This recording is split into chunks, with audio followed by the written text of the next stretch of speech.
Halo guys, assalamualaikum warahmatullahi wabarakatuh. Saya Doni Ferdiana Saputra, kelas 12 TKR 2, akan mempresentasikan sebuah sistem pendingin. Apa itu sistem pendingin? Sistem pendingin adalah sebuah komponen tambahan untuk mencegah terjadinya overheat. Apa yang dimaksud dengan overheat, Don? Overheat adalah sebuah panas berlebihan. Apa penyebab panas berlebihan tersebut, Doni? Ya, kalau berlebihan bisa terjadi dengan panasnya berlebihan mesin, dan ya mobil pun bisa terjadi ngejim, dan bisa juga terjadinya mobil bisa meledak ya guys ya. Oke. Emangnya fungsi pendingin itu apa, Don? Fungsi pendingin adalah mengurangi panas mesin dan mempertahankan temperatur mesin dan mengurangi juga kerusakan mesin. Apa saja komponen tersebut, Don? Komponen tersebut ada termostat, selang, tutup radiator, kipas radiator, pompa, dan reservoir. Banyak juga ya, Don. Kirain saya cuma sedikit. Tidak Google, banyak. Oke, saya akan jelaskan ya Google. Oke, siap, Don. Saya akan mendengarkan penjelasan dari Anda. Jadi cara kerja sistem pendingin dibagi menjadi dua cara: saat mesin dingin dan saat mesin sudah panas. Saat mesin masih dingin, termostat masih menutup karena termostat akan bekerja di atas 80 derajat Celcius. Dengan menutupnya termostat, maka saluran menuju radiator tertutup atau tidak terhubung, sehingga cairan pendingin hanya bersimulasi di dalam mesin. Hal ini bertujuan supaya suhu kerja mesin cepat tercapai. Saat mesin sudah panas, saat suhu cairan mesin sudah panas mencapai 90 derajat Celcius, hal ini akan menyebabkan katup pada tutup termostat terbuka.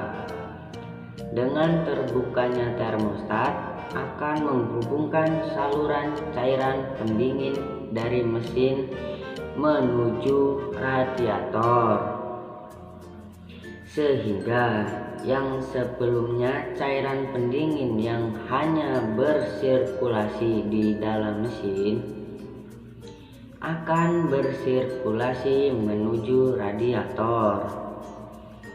Di dalam radiator, suhu cairan pendingin akan diturunkan.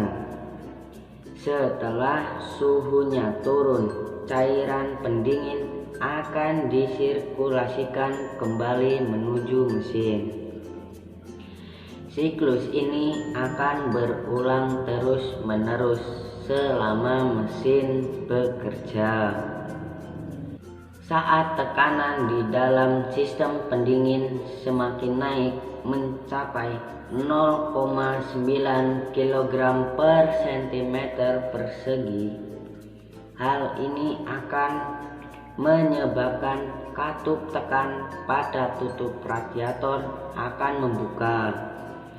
Dengan terbukanya katup tekan tutup radiator, hal ini akan cairan pendingin masuk ke dalam reservoir.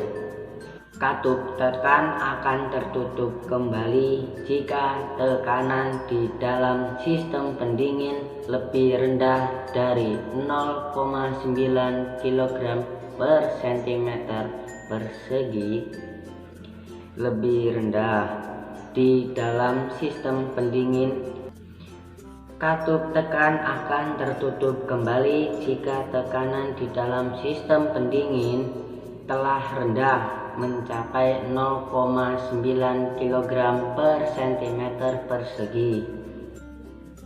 Saat tekanan di dalam sistem pendingin turun sehingga timbul kevakuman, maka katup tekan pada tutup radiator akan terbuka, sehingga cairan pendingin dari reservoir akan menuju masuk ke sistem pendingin melalui radiator. Bagaimana cara perawatan dan memeriksa komponen yang rusak, Don? Cara pemeriksaan sistem pendingin dan pemeliharaan ya guys, menurut saya sih kalau tutup radiatornya udah cukup lemah bisa diganti dan bisa membersihkan radiator dengan kuas, dibersihkan sirip-siripnya itu pakai kuas. Terus jika selang ada yang rusak atau ada yang retak-retak, pecah, bisa beli yang baru karena tidak bisa dibenerin. Cara memeriksa termostat. Cara memeriksa termostat bisa menggunakan panci yang berisi air dipanaskan sehingga mencapai titik suhu 80 ke atas ya guys ya, 80 derajat Celcius. Jika sudah sampai titik tersebut, termostat bisa dimasukkan ke dalam panci tersebut. Jika termostat itu membuka, berarti itu masih bagus dan masih layak dipakai. Jika termostat itu tidak bekerja sama sekali, bisa beli baru. Cara memeriksa pompa air bisa kalian copot di bagian atasnya, itu selang bagian atas kalian copot, terus kalian hidupkan mesinnya mencapai titik suhu yang agak panas. Kalau selang itu nggak keluar air, maka ada kerusakan di pompa air itu. Jika selang itu mengeluarkan air, maka pompa itu masih layak dipakai atau masih bagus ya guys ya. Tapi kalau nggak keluar airnya, itu rusak water pumpnya atau pompa air ya guys ya. Ya cukup sekian presentasi dari saya. Jika ada salah kata mohon maaf, jika ada yang kurang mohon maaf juga, karena saya juga masih sama-sama belajar ya guys ya. Oke, cukup sekian video dari saya. Terima kasih. Assalamualaikum warahmatullahi wabarakatuh. Selamat malam.